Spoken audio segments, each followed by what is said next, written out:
Yes friends, तो अब हम लोग इंटीग्रेटेड और नॉन इंटीग्रेटेड चैप्टर की इस प्रॉब्लम को सॉल्व करेंगे। Messrs SV limited maintenance integral accounts. Integrated accounts पर अंडरलाइन कर दें। जब ये क्लियर हो गया कि इंटीग्रेटेड अकाउंट्स हैं, तो इसका मतलब है कि हमारी दो एंट्रीज, दो बुक्स अलग अलग नहीं बन रही, एक ही बुक्स बन रही। From the following detail right up control accounts of a factory and prepare trial balance. तो अब आप समझिए कि ये सारे ट्रांजेक्शन हमको करना है और हमें इनके ट्रायल बैलेंस बनाने हैं। ठीक है, share capital, reserve, sundry creditor, plant and machinery, debtors, closing stock, bank balance. इसके बाद ट्रांजेक्शन जो ड्यूरिंग द ईयर हुए हैं वो देख लें।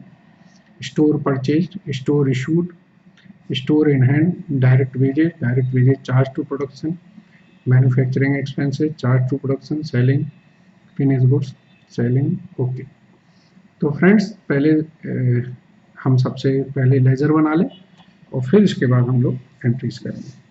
तो लेजर, इसमें काफ़ी लेजर बनेंगे, तो एक साथ पहले हम लेजर बना लेते हैं। ठीक है फ्रेंड्स, यस, चलिए। और लेजर आपके छोटे छोटे लेजर कई बनेंगे।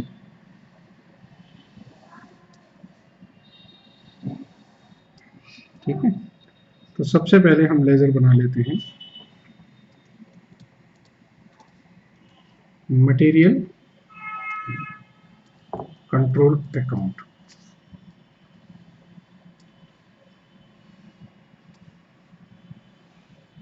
ठीक है, इसके बाद दूसरा लेजर बनाते हैं हम लोग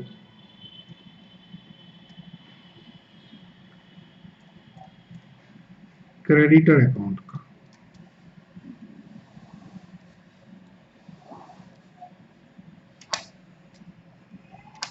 ठीक है, फिर तीसरा लेजर बनाते हैं हम लोग work in progress control account.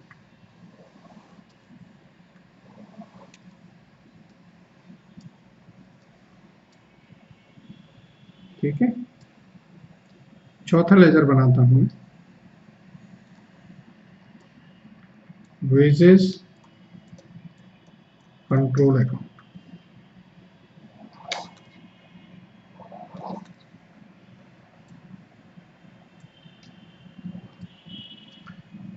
चार लेजर हो गए। अब पांचवा लेजर अगले पेज पे बनेगा। वेजेस कंट्रोल हो गया।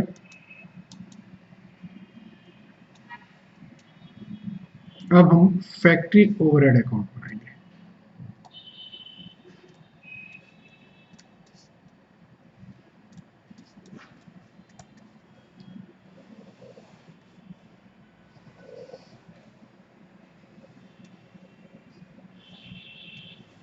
ठीक है,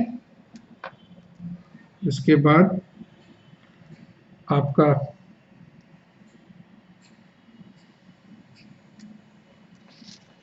ये लाइन थोड़ी डिसमेंटल हो गई, इसको ठीक कर दें।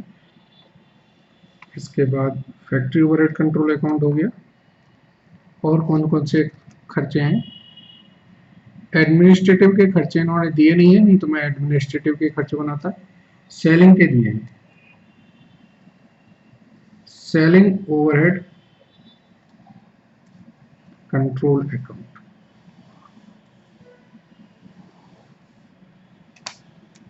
ठीक है, चलिए, सेलिंग हो गया। इसके बाद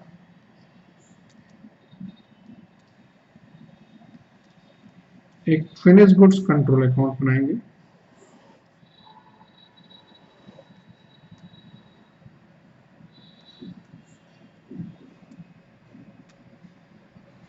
और एक कॉस्ट ऑफ सेल्स अकाउंट बनाएंगे।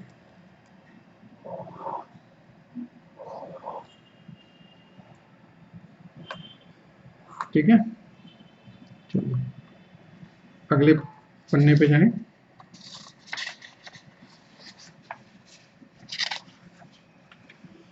तो अब यहां पर हमें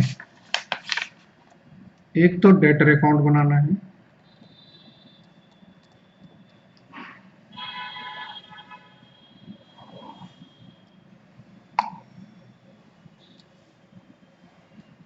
एक प्रॉफिट एंड लॉस अकाउंट बनाना है,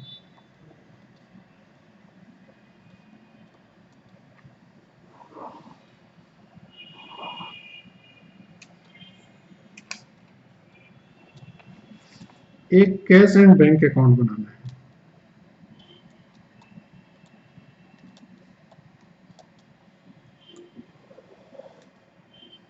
और जगह छोड़ देनी है कि अगर कोई एंट्री और आती है तो उसके लिए जगह छोड़ देनी है। ठीक है फ्रेंड्स, सबसे पहले हमारे पास जो भी बैलेंसेस दिए हैं उन बैलेंसेस को हम लेजर में चढ़ा दें। तो शेयर कैपिटल, सन्ड्री क्रेडिटर का बैलेंस है, सन्ड्री क्रेडिटर का बैलेंस आपको मैं पहले देखता हूं कि बैलेंस में चढ़ जाएगा। बैलेंसेस मैं ग्रीन कलर से चढ़ा रहा हूं, ठीक है।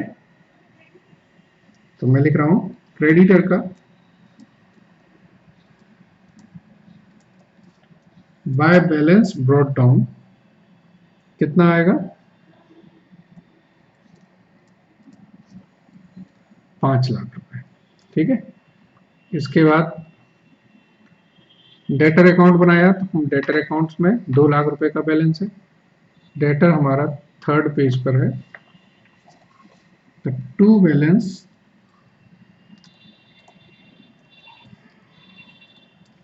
ब्रॉट डाउन 2 लाख रुपए, ठीक है। और क्लोजिंग स्टॉक है, तो क्लोजिंग स्टॉक हमारा एक स्टॉक अकाउंट भी हम बना लेंगे अगर जरूरत हुई तो। अच्छा, कैश एंड बैंक बैलेंस है 75,000 रुपीज का,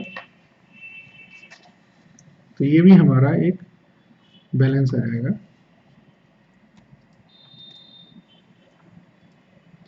to balance brought down 75,000 rupees. चलिए फ्रेंड्स, अब ट्रांजेक्शन करते हैं। स्टोर हमने परचेज किया है, तो स्टोर परचेज करेंगे, यानी कि material control account debit to supplier, ठीक है ना। Material control account debit to supplier, तो यहां पर एंट्री होगी हमारी 10 लाख रुपए की।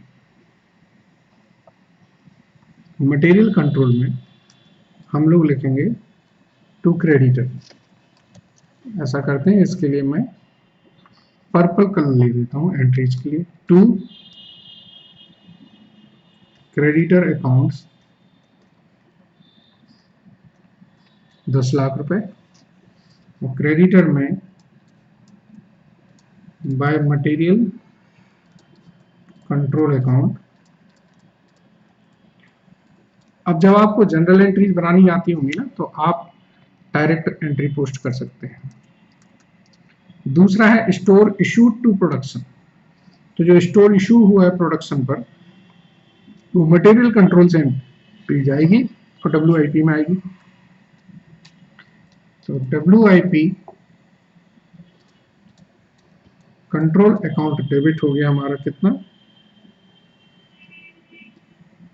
10,50,000, और WIP में टू मटेरियल कंट्रोल 10,50,000, ठीक है। थोड़ा अलाइनमेंट हो गया गड़बड़,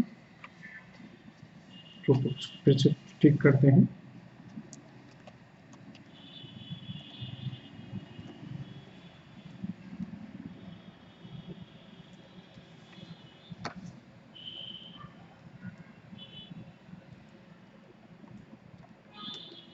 चलिए 10,50,000 हो गया।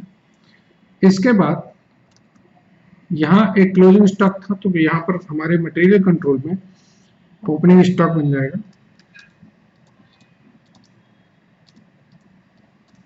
कितने का था ओपनिंग स्टॉक, 1.5 लाख रुपए का, ठीक है। चलो, तो हमने जो ओपनिंग स्टॉक लिया जिन जिन के हम लेजर बना रहे हैं ना उनके लिए, एक तो इसका लिया, एक इसका लिया और इनके लिए, क्योंकि हमने इनके लेजर बनाए। शेयर कैपिटल, रिजर्व और प्लांट एंड मशीनरी के लेजर नहीं बने, इसलिए इनके ओपनिंग बैलेंस नहीं दिए। अब देखिए स्टोर इन हैंड, इन्होंने बताया कि मेरे पास स्टोर जो है वो 95,000 रुपीज का है। इसका मतलब क्या है, बाय बैलेंस कैरी डाउन ये 95,000 रुपीज का है। जब आप इसका टोटलिंग करेंगे तो ये होगा 11,50,000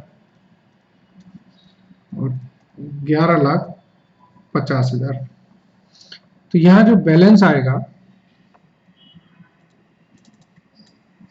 ये 5,000 रुपए बैलेंस आएगा। कुछ भी नहीं पता है तो हम इसे इनडायरेक्ट मटेरियल एज्यूम करेंगे।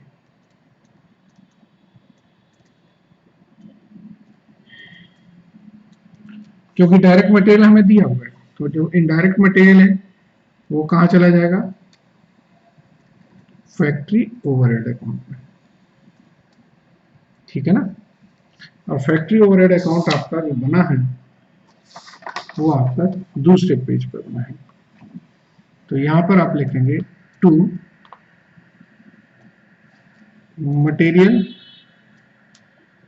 कंट्रोल अकाउंट 5,000 रुपए। ठीक है, तो अब ये 3 एंट्रीज मेरी हो गई। चौथी एंट्री है डायरेक्ट वेजेस इनकर्ड। जो डायरेक्ट वेजेस इनकर्ड है इसका मतलब हमने पे करी है, तो वो हमारी एक तो वेजेस में एंट्री होगी और दूसरी पेमेंट होगी एंट्री। तो वेजेस में एंट्री होगी टू बैंक 6.5 लाख रुपए। अच्छा, यहां पर भी अलाइनमेंट की गड़बड़ हो गई है।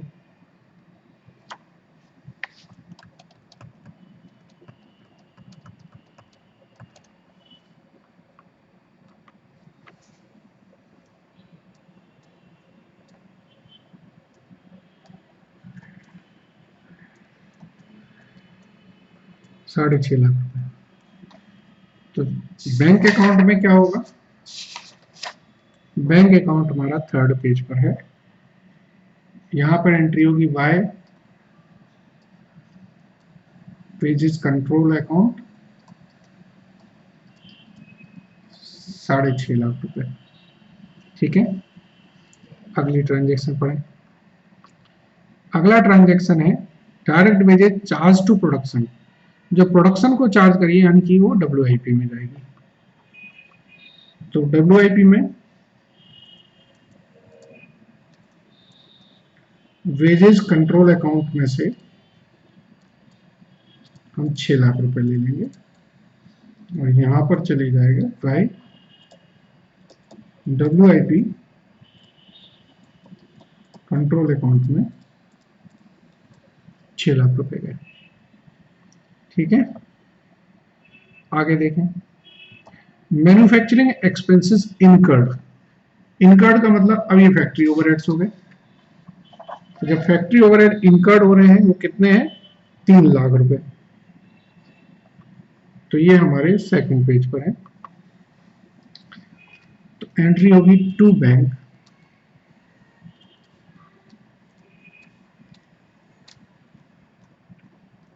3 लाख रुपए और बैंक में एंट्री क्या होगी,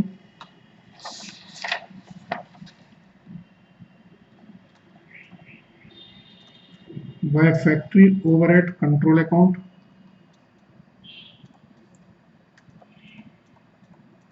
3 लाख रुपए। ठीक है ना, आगे पढ़ें।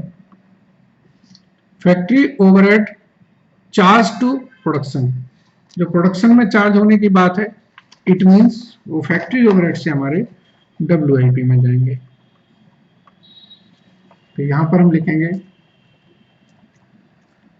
Bye WIP control account 275।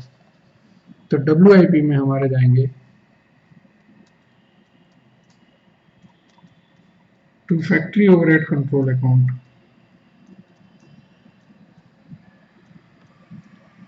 275।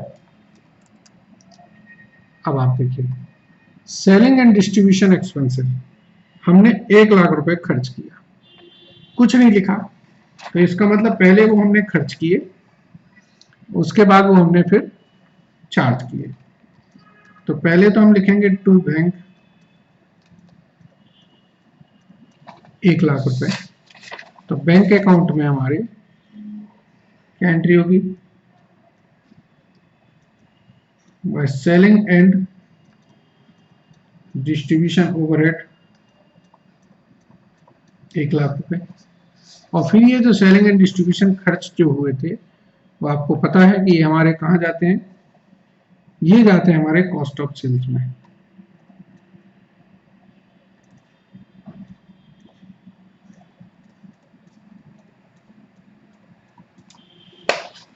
तो ये हमारे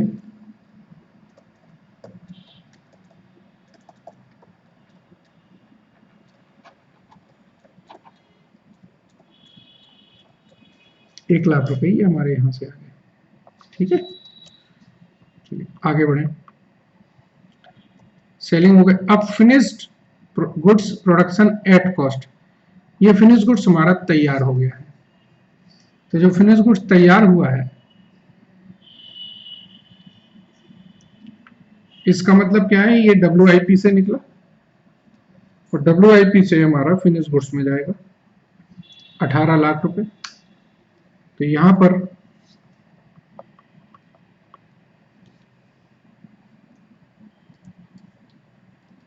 वह फिनिश गुड्स कंट्रोल अकाउंट में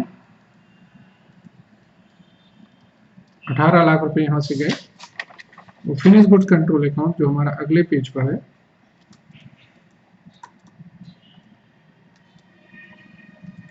WIP कंट्रोल अकाउंट से 18 लाख रुपए हमारे पास आ गए। ठीक है, अब सुनिए, यहां पर लिखा है इन्होंने सेल्स एट सेलिंग प्राइस। तो जो सेल्स एट सेलिंग प्राइस है ये हमारी सेल की एंट्री है। तो आपको बताया था मैंने debtor to cost of sales होगी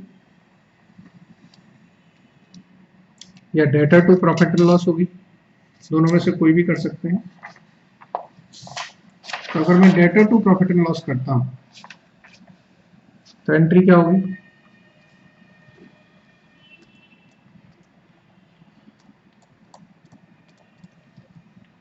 to profit and loss account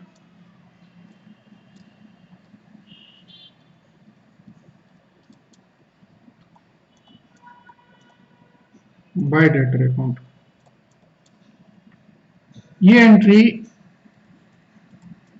मुझे ठीक नहीं लगती है, तो मैं इसको कॉस्ट ऑफ सेल से करता हूं।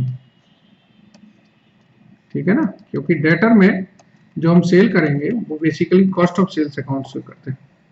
तो हम एंट्री लिखेंगे to cost of sales account.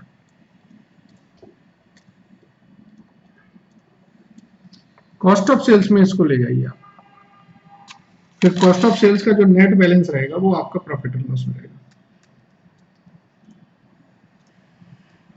By debtor account, sales at selling price. ठीक है,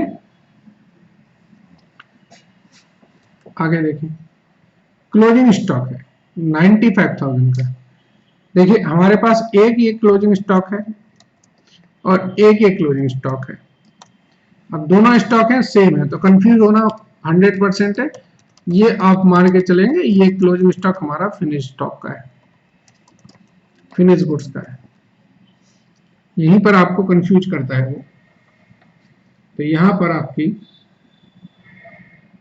बाय बैलेंस कैरी डाउन, आपको पता है कि मेरा 95,000 का क्लोजिंग स्टॉक है। तो जो बैलेंसिंग फिगर है ये आप इसे कॉस्ट ऑफ सेल्स अकाउंट में ट्रांसफर करेंगे 17,05,000। तो to finish goods control account से आप 17,05,000 यहां पर ले आए। ठीक है। अब देखिए पेमेंट टू क्रेडिटर 11 लाख है, रिसीव्ड फ्रॉम डेटर 21 लाख। तो जो डेटर से रिसीव्ड है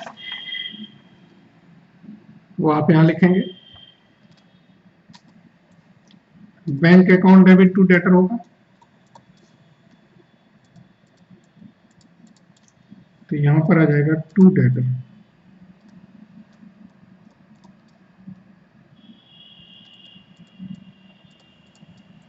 और जो क्रेडिटर को आप पेमेंट कर रहे हैं, एंट्री क्या होगी, क्रेडिटर टू बैंक,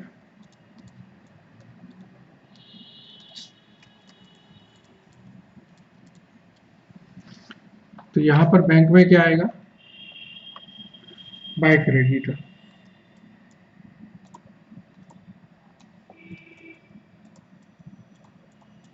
ठीक है ना, बैंक में आ गया बाय क्रेडिटर। अब आप एक एक करके बैलेंसेस को टैली कर देंगे।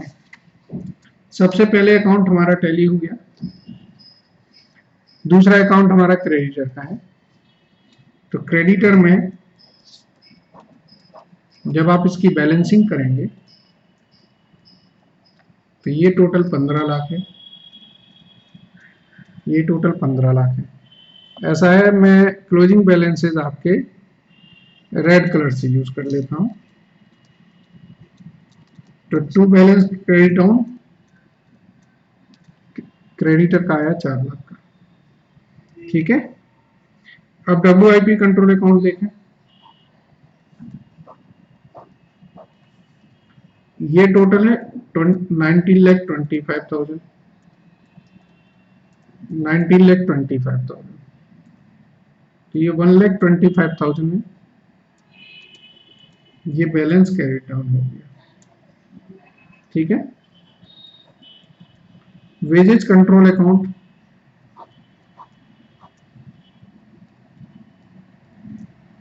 ये 6.5 लाख है, ये 6.5 लाख है, ये हमारी डायरेक्ट वेज है। तो अब इसमें बैलेंस आ रहा है 50,000 का। वेजेज कंट्रोल कोई बैलेंस तो रहता नहीं है कि वो हमारा स्टॉक है कोई वेजेज, तो ये जो बैलेंसिंग फिगर है ये हम मानेंगे ये हमारी इनडायरेक्ट वेज है। जैसे हमने मटेरियल में माना था, तो ये हम इसे फैक्ट्री ओवरहेड कंट्रोल अकाउंट में ले जाएंगे। फैक्ट्री ओवरहेड कंट्रोल अकाउंट में हमारे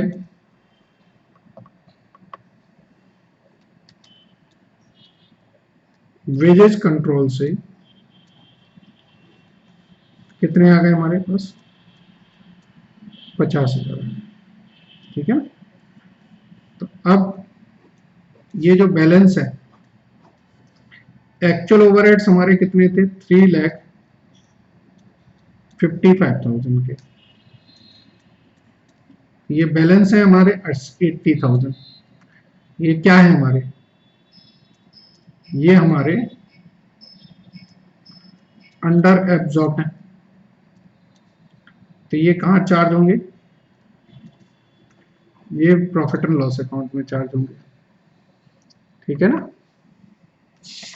तो प्रॉफिट एंड लॉस में हम to factory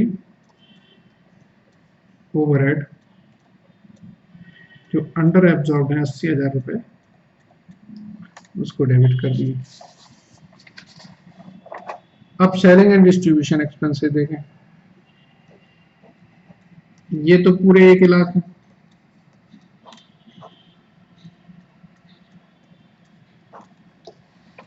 finish goods control account देखें, ये 18 लाख है।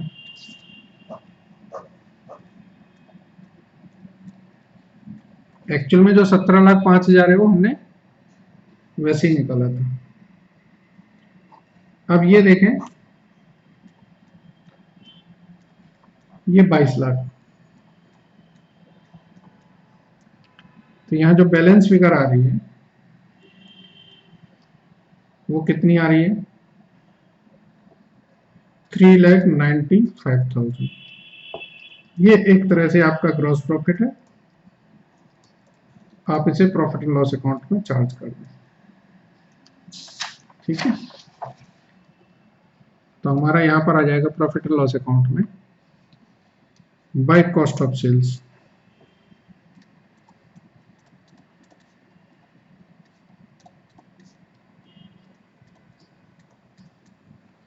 ठीक है, अब हम डेटर अकाउंट्स की टोटलिंग करें। ये हमारे इस तरफ का टोटल 24 लाख हो गया, ये 24 लाख, तो ये जो बैलेंस है ये हमारा 3 लाख है, तो ये बैलेंस कैरी डाउन हो गया 3 लाख रुपए। ये टोटल हमारा 3,95,000, 3,95,000, ये 3,15,000 जो बैलेंस है एक तरह से हम इसे रिजर्व फंड में ट्रांसफर कर देंगे। ठीक है, अब ये हमारे कैश का टोटल करेंगे, ये 21,75,000, 21,75,000, देखें कितना होता है, 11, 12, 3, 15, 15, 6, 21, तो 25,000 बैलेंस बच रहा है इसमें। ये हमारा बैलेंस कैरी डाउन हो गया। ठीक है, अब मुझे ट्रायल बैलेंस बनाना है, मैं यही बना सकता हूं।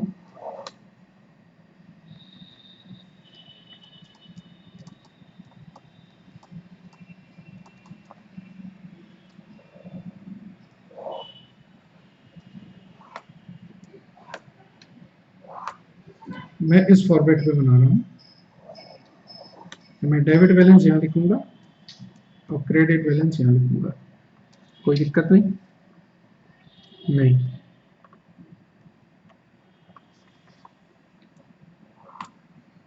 ठीक है, चलिए डेबिट बैलेंस में देखिए हमारे पास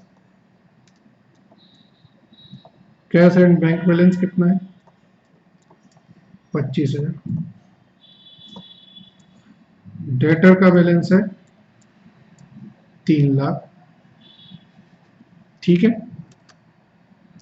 शेयर कैपिटल हमारी थी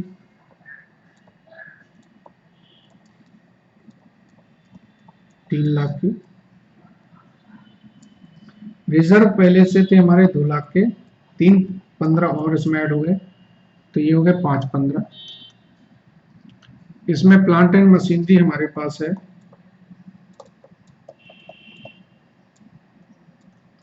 5,75 की।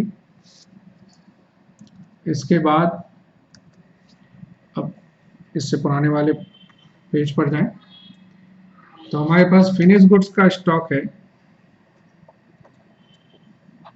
95,000 का।